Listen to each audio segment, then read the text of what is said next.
William Hazeltine, we talked earlier about poverty in the United States. What efforts are there being made in the United States to eradicate poverty? I mean, we do know in the United States that there's widening inequality in the country. There's income inequality, there's wealth inequality.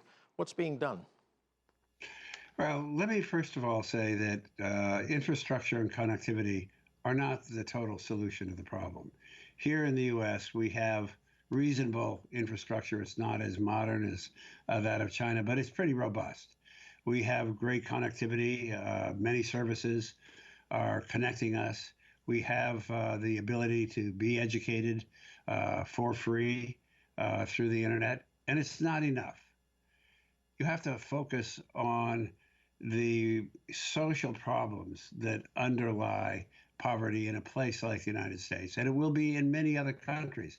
I would say whatever we have in the U.S. is exacerbated by social attitudes, by social structures in places like India and places like South America. And possibly, I don't know about Africa, but I suspect in Africa as well. There are very deep social issues. Another very deep issue that has been addressed effectively in China is education.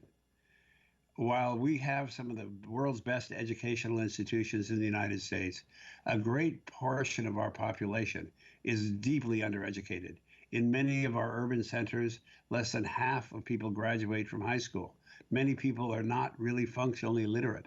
That is a tremendous failing. And it's a failing of an overemphasis, in my view, of individuality and free market access.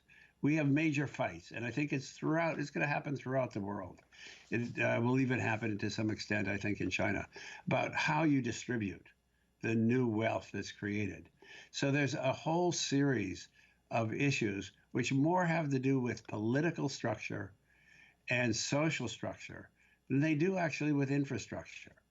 I think the one thing that we've learned from China and from COVID is that the power of the central government is really important. Provincial governments don't have resources that are needed to address these fundamental problems of education, infrastructure, and when it comes to a health crisis, health. You need a powerful central government to make sure that every resource available, including debt resources, are available to help address these problems. And I think those are lessons, as some of our previous speakers said, that COVID, I hope, will be a wake-up call, not just for America, but for many other countries, that we have to do things differently from what we've done before.